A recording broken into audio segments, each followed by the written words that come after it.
नमस्कार दोस्तों, आप सभी का स्वागत है आपके अपने YouTube channel R S academy में। तो दोस्तों, इस समय जो है हम लोग भारतीय राज्य व्यवस्था पढ़ रहे हैं और भारतीय राज्य व्यवस्था में आज जो हम लोगों का टॉपिक है वो भारतीय संसद से संबंधित वस्तुनिष्ठ प्रश्न है। तो भारतीय संसद से संबंधित हम वो हर वस्तुनिष्ठ प्रश्न करेंगे जो एग्जाम में पूछे हुए प्रश्न हैं और पूछने की ज़्यादा से ज़्यादा जिनकी संभावना है। ठीक है दोस्तों, तो चलिए शुरू करते हैं। शुरू करने से पहले दोस्तों जो है हम लोग नए संसद भवन के बारे में कुछ महत्वपूर्ण बातें जान लेते हैं और फिर उसके बाद जो है हम लोग देखेंगे कि संसद से किस प्रकार से प्रश्न पूछता है और पूछे गए हैं। ठीक है, तो देखिए नए संसद भवन का जो उद्घाटन हुआ है ये 28 मई 2023 को हुआ है, जिस दिन वीर सावरकर जी की जयंती थी। उसी दिन जो है नए संसद भवन का उद्घाटन हुआ है। किसके द्वारा किया गया है? तो प्रधानमंत्री नरेंद्र मोदी जी के द्वारा किया गया है। और नए संसद भवन का निर्माण करने में जो लागत आई है वो कितनी आई है? 970 करोड़ रुपए। ये सभी महत्वपूर्ण पॉइंट हैं, ध्यान दीजिएगा यहाँ पर। और नए संसद भवन का अगर आकार पूछ दे, डिजाइन दोस्तों, तो इसका आकार जो है वो त्रिकोणीय आकार है। ठीक है, यहाँ पर ध्यान दीजिएगा। और नया संसद भवन जो है उसमें दोनों सदन है, लोकसभा और राज्यसभा दोनों। ठीक है, जो उसमें लोकसभा है उसका प्रतीक जो दिया गया है वो मोर है। ठीक है, लोकसभा का जो प्रतीक है वो मोर है और राज्यसभा का अगर प्रतीक पूछ दे दोस्तों तो कमल है। ठीक है, राज्यसभा का प्रतीक पूछ दे तो कमल। और वहां पर जो नया संसद भवन है उसमें लोकसभा सदस्यों की जो जगह है वो 888 है। ठीक है, इतना उसमें जगह दिया गया है। ठीक है ना। राज्यसभा सदस्यों के लिए कितना स्थान दिया गया है, कितना जगह दिया गया है? तो 348। ठीक है, 348। ये सभी महत्वपूर्ण बातें हैं, ध्यान दीजिएगा। लोकसभा का प्रतीक मोर है, राज्यसभा का प्रतीक कमल है। और जो दोस्तों सेंगोल बड़ा चर्चित में है, सेंगोल क्या होता है? तो जो आपको ये दिखाई दे रहा है यही सेंगोल है दोस्तों। और सेंगोल का अर्थ होता है ब्रिटिश सत्ता हस्तांतरण भारत। मतलब जब भारत स्वतंत्र हुआ तो ब्रिटिश सत्ता जो थी वो भारत को सौंप दी गई। इसको जो है ये जो सेंगोल आपको दिखाई दे रहा है ये पंडित जवाहरलाल नेहरू को लॉर्ड माउंटबेटन द्वारा सौंप दिया गया कि अब जो है ये आपके हाथ में जो है सत्ता हस्तांतरित की जा रही है। ठीक है दोस्तों, और इसमें जो है आप लोगों को यहाँ पर जो है सेंगोल जो है इसमें जो है आपको ये जो दिखाई दे रहा है नंद जी की मूर्ति है, ये किसका प्रतीक है दोस्तों? तो ये जो प्रतीक है ये न्याय का प्रतीक है। तो यहाँ पर ये ध्यान दीजिएगा कि ये न्याय का प्रतीक है। और सेंगोल जो है, ये सेंगोल शब्द आया कहाँ से है? तो ये तमिल भाषा से आया है। ठीक है, ध्यान दीजिएगा। ये जो सेंगोल शब्द जो है ये तमिल भाषा से आया है। ठीक है, तो ये था दोस्तों हमारा नए संसद भवन से संबंधित कुछ महत्वपूर्ण बातें। तो अब चलिए देखते हैं कुछ महत्वपूर्ण प्रश्न जो एग्जाम में पूछे हुए प्रश्न हैं। तो चलिए शुरू करते हैं। तो देखिए दोस्तों, आपका पहला प्रश्न है इसमें, भारत की संघीय व्यवस्थापिका को किस नाम से जाना जाता है? लोकसभा, राज्यसभा, प्रतिनिधि सभा या संसद? तो भारत की संघीय व्यवस्थापिका जो है इसे संसद के नाम से जाना जाता है। तो इसमें हमारा ऑप्शन डी सही हो जाएगा। ठीक है दोस्तों, चलिए अगला प्रश्न देखते हैं। अगला प्रश्न है आपका, भारतीय संसद के कितने सदन हैं? 1, 2, 3, 4। तो इसमें आपका ऑप्शन बी सही हो जाएगा कि भारतीय संसद के 2 सदन है। कौन कौन? लोकसभा और राज्यसभा। ठीक है, तो ऑप्शन बी सही हो जाएगा। अब चलिए अगला प्रश्न देखते हैं। अगला प्रश्न है दोस्तों आपका, संसद का लोकप्रिय सदन है लोकसभा, राज्यसभा, उपरोक्त दोनों या इनमें से कोई नहीं? तो इसमें आपका सही उत्तर हो जाएगा दोस्तों लोकसभा जो है संसद का लोकप्रिय सदन है। तो ऑप्शन ए सही हो जाएगा। ठीक है, अब चलिए अगला देखते हैं। अगला प्रश्न है दोस्तों इसमें आपका चौथा प्रश्न है कि संसद का अस्थायी सदन है, संसद का अस्थायी सदन है लोकसभा, राज्यसभा, उपरोक्त दोनों या इनमें से कोई नहीं? तो इसमें आपका सही उत्तर हो जाएगा राज्यसभा जो है ये अस्थायी सदन है। ठीक है, तो ऑप्शन बी सही हो जाएगा, राज्यसभा एक अस्थायी सदन है। ठीक है, चलिए आगे देखते हैं। अगला प्रश्न है दोस्तों आपका, आप लोग देख रहे हैं किस प्रकार से प्रश्न पूछ रहा है इसमें पांचवा प्रश्न आपका है कि भारतीय संसद में शामिल है केवल लोकसभा, केवल राज्यसभा, लोकसभा तथा राज्यसभा दोनों या लोकसभा, राज्यसभा तथा राष्ट्रपति? तो आपको पता रहना चाहिए दोस्तों कि संसद जो है ये लोकसभा, राज्यसभा और राष्ट्रपति तीनों से मिलकर बनता है। तो ऑप्शन डी सही हो जाएगा, लोकसभा, राज्यसभा तथा राष्ट्रपति, ये संसद में तीनों लोग शामिल हैं। ठीक है, चलिए आगे देखते हैं। अगला प्रश्न दोस्तों आपका छठवां क्या है? निम्नलिखित में से कौन सा एक प्रावधान भारतीय संविधान के अंतर्गत संसद के सदस्यों के विशेषाधिकारों तथा उन्मुक्तियों को निर्धारित करता है? अनुच्छेद 104, 105, 82 या 117? तो इसमें आपका सही उत्तर हो जाएगा दोस्तों अनुच्छेद 105। तो ऑप्शन बी सही हो जाएगा। ठीक है, चलिए आगे देखते हैं। अगला प्रश्न है दोस्तों अब आपका सातवां है, निम्नलिखित में से कौन संसद का अनन्य भाग नहीं है? लोकसभा, राज्यसभा, उपराष्ट्रपति, राष्ट्रपति? तो इसमें आपका सही उत्तर हो जाएगा उपराष्ट्रपति। उपराष्ट्रपति जो है संसद का अनन्य भाग नहीं है, सिर्फ 3 ही लोग होते हैं, लोकसभा होता है, राज्यसभा होता है और राष्ट्रपति होता है। ठीक है, उपराष्ट्रपति नहीं होगा, इसलिए ऑप्शन सी इसमें सही हो जाएगा। अब चलिए अगला प्रश्न देखते हैं। आठवां प्रश्न दोस्तों आपका आठवां प्रश्न है कि भारतीय संविधान के किस अनुच्छेद में कहा गया है कि संघ के लिए एक संसद होगी जो राष्ट्रपति और दोनों सदनों से मिलकर बनेगी? तो आपका अनुच्छेद 74 होगा कि 79 की 80 की 85। तो इसमें आपको पता होना चाहिए अनुच्छेद 79 होगा। ठीक है, आपको बार बार बताया जाता है कि इस सरला से आप लोग याद कर लीजिए, ला स से संसद जो अनुच्छेद 79 में है, अनुच्छेद 79 में है, और र से राज्यसभा जो अनुच्छेद 80 में है, और ल से लोकसभा जो अनुच्छेद 81 में है। ठीक है, यहाँ पर ध्यान दीजिएगा, अनुच्छेद 81 में है। ठीक है, तो सरला से आप लोग याद कर लीजिएगा, संसद अनुच्छेद 79 में है, राज्यसभा 80 में है और लोकसभा 81 में है। ठीक है, चलिए आगे देखते हैं। अब आपका अगला प्रश्न है दोस्तों, नौवां है, निम्नलिखित कथनों में कौन असत्य है। ध्यान दीजिएगा, बहुत ही अच्छा प्रश्न है। लोकसभा को संसद का प्रथम सदन कहा जाता है, राज्यसभा को संसद का द्वितीय सदन कहा जाता है, राज्यसभा एक अस्थायी सदन है, लोकसभा संसद का लोकप्रिय सदन है। तो इसमें आपका सही उत्तर जाएगा राज्यसभा एक अस्थायी सदन है। ये गलत कथन है, ये असत्य है, क्योंकि राज्यसभा अभी हम लोग पढ़ेंगे कि राज्यसभा एक अस्थायी सदन है। और बाकी तीनों सही है दोस्तों, कि लोकसभा संसद का प्रथम सदन होता है, लोकसभा संसद का लोकप्रिय सदन होता है, और राज्यसभा संसद का द्वितीय सदन होता है। ये सही बात है। ठीक है, चलिए आगे देखते हैं। अब आपका अगला प्रश्न है दोस्तों, 10वां है कि निम्नलिखित कथनों में कौन सही है। निम्नलिखित कथनों में कौन सही है। लोकसभा भारतीय जनता की प्रतिनिधि सभा है, राज्यसभा संसद का उच्च सदन है, राज्यसभा राज्यों का प्रतिनिधित्व करता है, या उपयुक्त सभी। तो इसमें आपका उपयुक्त सभी सही, सभी वाक्य जो है सही है कि लोकसभा भारतीय जनता की प्रतिनिधि सभा है, राज्यसभा संसद का उच्च सदन है, राज्यसभा जो है राज्यों का प्रतिनिधित्व करता है। ये सही बात है। ठीक है, तो इसमें आपका ऑप्शन डी सही हो जाएगा, उपयुक्त सभी। ठीक है दोस्तों, चलिए आगे देखते हैं। अगला है दोस्तों आपका प्रश्न 11वां है कि संसद का निम्न सदन तथा उच्च सदन है। यहाँ पर ध्यान दीजिएगा, देखिए कैसे प्रश्न पूछ रहा है। संसद का निम्न सदन तथा उच्च सदन, बहुत ही बारीकी से ध्यान दीजिएगा। पहले आपको ऑप्शन दिया है राज्यसभा तथा लोकसभा, फिर दिया है लोकसभा तथा राज्यसभा, फिर दिया है राज्यसभा तथा विधानसभा, फिर दिया है विधानसभा तथा लोकसभा। तो आप बार बार पढ़ रहे हैं, अभी मैंने पीछे बताया कि लोकसभा निम्न सदन है और राज्यसभा उच्च सदन है। तो पहले लोकसभा होगा फिर राज्यसभा होगा। तो ऑप्शन इसमें बी सही होगा, न कि ए। ठीक है, तो इसमें ऑप्शन बी सही हो जाएगा। ठीक है दोस्तों, चलिए आगे देते हैं। दोस्तों ये सभी जो प्रश्न है ये एग्जाम में पूछे गए प्रश्न है। ठीक है, तो ध्यान दीजिएगा हर प्रश्न को। देखिए आपका 12वां प्रश्न क्या है, संसद को भंग करने के लिए कौन सक्षम है। राष्ट्रपति, उपराष्ट्रपति, प्रधानमंत्री या राज्यपाल। तो इसमें आपका सही उत्तर जाएगा दोस्तों राष्ट्रपति।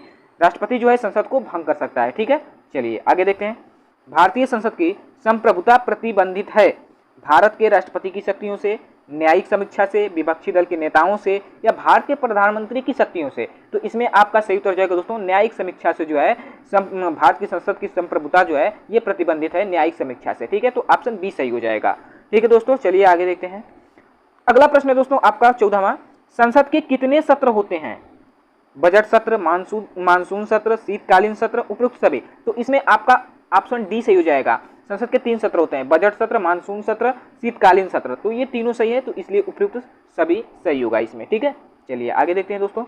अगला प्रश्न है दोस्तों आपका, थोड़ा प्रश्न ज्यादा है तो हो सकता है वीडियो लंबा जाए, लेकिन दोस्तों यहाँ पर हर प्रश्न महत्वपूर्ण है, तो इसलिए वीडियो को छोड़कर मत जाइएगा, हर प्रश्न को ध्यान से देखिएगा। ठीक है, चलिए अगला आपका प्रश्न है 15वां कि संसद के 2 क्षेत्रों के बीच अधिकतम कितना अंतराल किया जा सकता है। 1 महीने का, या 3 महीने का, या 6 महीने का, या 12 महीने का। तो इसमें आपका सही उत्तर जाएगा दोस्तों 6 महीने का। तो ऑप्शन सी सही हो जाएगा। ठीक है, 6 महीने का। ठीक है, चलिए आगे देखते हैं। अगला प्रश्न है दोस्तों आपका 16वां कि भारतीय संसद के दोनों सदनों की संयुक्त बैठक किस संबंध में होती है। संविधान संशोधन विधेयक, वित्त विधेयक, साधारण विधेयक, या भारत के उपराष्ट्रपति का निर्वाचन। तो यहाँ पर भारतीय संसद के दोनों सदनों की संयुक्त बैठक तभी होगी दोस्तों जब संविधान संशोधन विधेयक आएगा। तो इसलिए ऑप्शन ए सही हो जाएगा। ठीक है, चलिए आगे देखते हैं।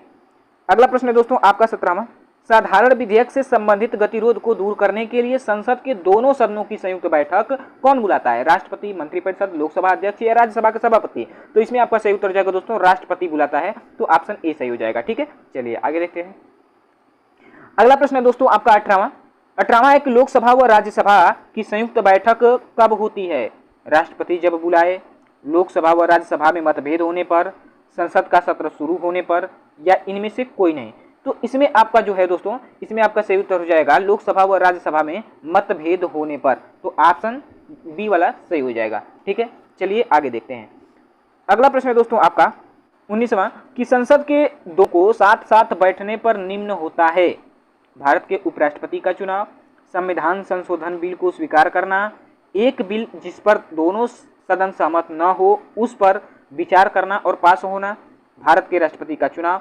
तो इसमें आपका सही उत्तर हो जाएगा दोस्तों, एक बिल जिस पर दोनों सदन सहमत न हो उस पर विचार करना और उसे पास करना, तभी जो है संसद के दोनों सदन लोकसभा और राज्यसभा जो है साथ साथ बैठते हैं। ठीक है, तो इसमें आपका ऑप्शन सी सही हो जाएगा। अब चलिए आगे देखते हैं।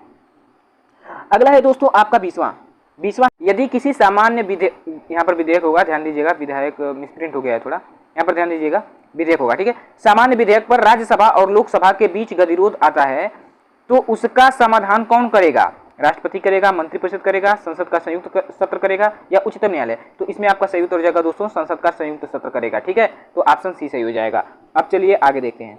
अब आपका अगला प्रश्न है दोस्तों 21वां है, स्वतंत्र भारत के संसदीय इतिहास में अभी तक कितनी बार संयुक्त बैठक मतलब अधिवेशन बुलाई गई है? 2 बार, 4 बार, 3 बार या 5 बार? तो इसमें आपका सही उत्तर हो जाएगा दोस्तों ऑप्शन सी 3 बार। अब तक जो है 3 बार संयुक्त बैठक बुलाई गई है। ठीक है, तो ऑप्शन सी सही हो जाएगा। अब चलिए आगे देखते हैं। अगला प्रश्न है दोस्तों 22वां, क्या राष्ट्रपति उपराष्ट्रपति कभी संयुक्त अधिवेशन की अध्यक्षता करते हैं? हाँ, कभी नहीं, यदि संसद ऐसा चाहे तो, या इनमें से कोई नहीं? तो इसमें आपका सही उत्तर हो जाएगा दोस्तों कभी नहीं। राष्ट्रपति उपराष्ट्रपति जो है संयुक्त अधिवेशन की अध्यक्षता कभी नहीं कर सकते हैं। ठीक है, तो इसलिए ऑप्शन बी सही हो जाएगा। अब चलिए आगे देखते हैं। अब आपका अगला प्रश्न है दोस्तों 23वां। अगला प्रश्न है, संसद के दोनों सदनों के संयुक्त अधिवेशन की अध्यक्षता कौन करता है? राष्ट्रपति, उपराष्ट्रपति, प्रधानमंत्री या लोकसभा अध्यक्ष? तो इसमें आपका सही उत्तर हो जाएगा दोस्तों, संसद के दोनों सदनों के संयुक्त अधिवेशन की अध्यक्षता जो है लोकसभा का अध्यक्ष करता है। तो ऑप्शन डी सही हो जाएगा, लोकसभा का अध्यक्ष। ठीक है, चलिए अब देखते हैं आगे।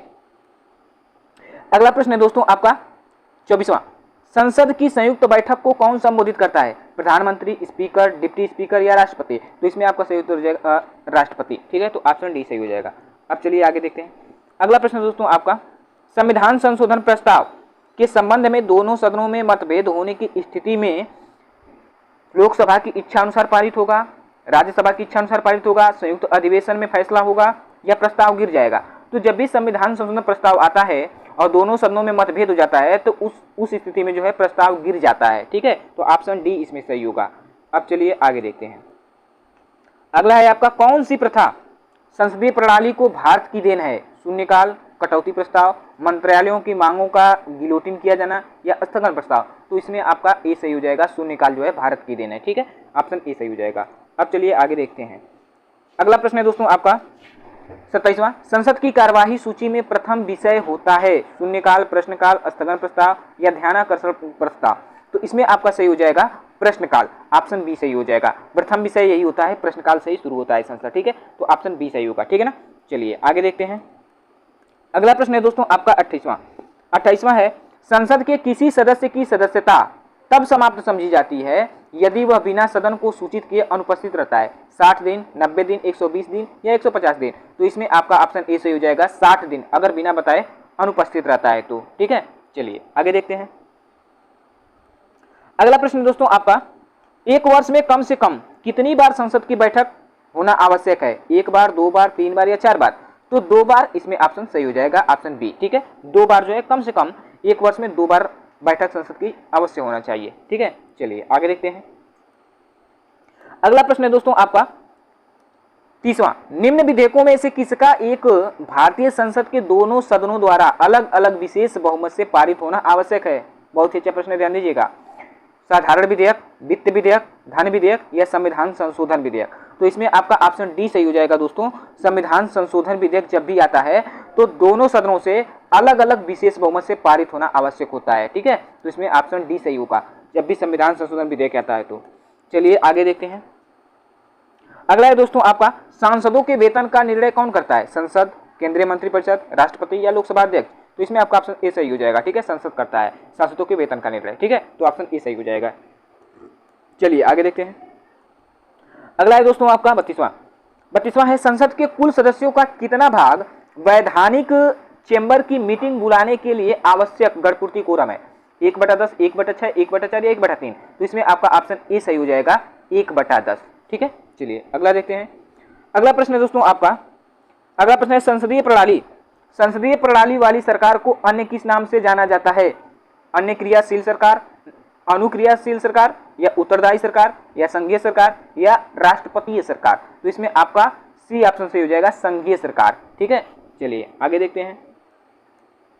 अगला प्रश्न है दोस्तों आपका, भारतीय राजनीतिक व्यवस्था में कार्यपालिका किसके अधीन रहकर कार्य करती है? न्यायपालिका के, विधानपालिका के, चुनाव आयोग के, या संघ लोक सेवा आयोग के? तो न्यायपालिका के अधीन रह करके जो है कार्यपालिका कार्य करती है। ठीक है, चलिए तो इसमें आपका ऑप्शन ए सही हो जाएगा। अब चलिए आगे देखते हैं। अगला प्रश्न है दोस्तों आपका, अगला है संविधान लागू होने के बाद सर्वप्रथम त्रिशंकु संसद का गठन कब हुआ? 1977 में, 80 में, या 1989 में, या 1991 में? तो आपका इसमें ऑप्शन सी हो जाएगा, 1989 में त्रिशंकु संसद का गठन हुआ था। ठीक है, चलिए तो ऑप्शन सी सही हो जाएगा। आगे देखते हैं। अगला है दोस्तों आपका, अगला है कि अस्थायी संसद भारत में कब तक स्थिति में रही? 25 जनवरी 1950, 31 दिसंबर 1950, 18 सितंबर 1951, या 17 अप्रैल 1952? तो इसमें आपका ऑप्शन डी सही हो जाएगा, 17 अप्रैल 1952 तक अस्थायी स्थिति में रही। ठीक है, संसद। तो ऑप्शन डी सही हो जाएगा। अब चलिए आगे देखते हैं। अगला प्रश्न है दोस्तों आपका 37वां, भारत की पार्लियामेंट संसद का उद्घाटन कब हुआ था? 1917 में, या 1927 में, या 1937 में, या 1947 में? तो भारतीय संसद का उद्घाटन जो है दोस्तों 1927 में हुआ था। तो इसलिए इसमें आपका जो है ऑप्शन बी सही हो जाएगा, 1927। ठीक है, चलिए आगे देखते हैं। अब आपका अगला प्रश्न है दोस्तों, अगला प्रश्न है कि संसद के दोनों सदनों का सत्रावसान कौन करता है? संसदीय मामलों के मंत्री, राष्ट्रपति, उपराष्ट्रपति, या लोकसभा अध्यक्ष? तो दोस्तों यहाँ पर आपका सही उत्तर जो है, राष्ट्रपति जो है संसद के दोनों सदनों का सत्रावसान करता है। ठीक है, तो ऑप्शन बी सही हो जाएगा इसमें। अब चलिए आगे देखते हैं। तो अब आपका अगला प्रश्न है दोस्तों कि संसद के किन सदस्यों को गैर सरकारी सदस्य कहा जाता है? विरोधी दल के सांसदों को, मंत्री के अलावे अन्य प्रत्येक सांसद को, या कैबिनेट मंत्री के अलावे अन्य सभी सांसदों को, या निर्दलीय सांसद को? मतलब गैर सरकारी सदस्य किसे कहा जाता है? संसद के किन सदस्यों को कहा जाता है? तो इसमें आपका ऑप्शन बी सही होगा, मंत्री के अलावे जो अन्य प्रत्येक सांसद होते हैं उन्हें गैर सरकारी सदस्य कहते हैं। ठीक है, तो ऑप्शन बी सही हो जाएगा। अब चलिए आगे देखते हैं। अगला प्रश्न है दोस्तों आपका 40वां, किसी संसद सदस्य की अयोग्यता के संदर्भ में निर्णय कौन करता है? अध्यक्ष करता है, अध्यक्ष या सभापति करता है, राष्ट्रपति करता है, या इनमें से कोई नहीं? तो इसमें आपका सही उत्तर जाएगा ऑप्शन सी, राष्ट्रपति करता है। ठीक है, तो ऑप्शन सी सही हो जाएगा। अब चलिए आगे देखते हैं। अगला प्रश्न है दोस्तों आपका कि भारत की संचित निधि से धन निर्गम पर किसका नियंत्रण है?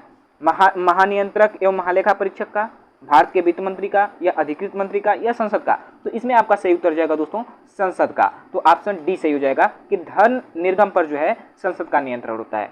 ठीक है दोस्तों, तो ये था हमारा भारतीय संसद से संबंधित महत्वपूर्ण प्रश्न जो एग्जाम में पूछे हुए प्रश्न थे। तो दोस्तों वीडियो कैसा लगा? अगर वीडियो अच्छा लगा हो तो वीडियो को लाइक और शेयर जरूर कर दीजिएगा, और चैनल को सब्सक्राइब करना बिल्कुल मत भूलिएगा। तो चलिए दोस्तों, भारतीय राज्य व्यवस्था से और टॉपिक हैं उनसे संबंधित प्रश्नों के साथ जो है हम लोग अगले वीडियो में मिलेंगे। तब तक चलते हैं, जय हिंद।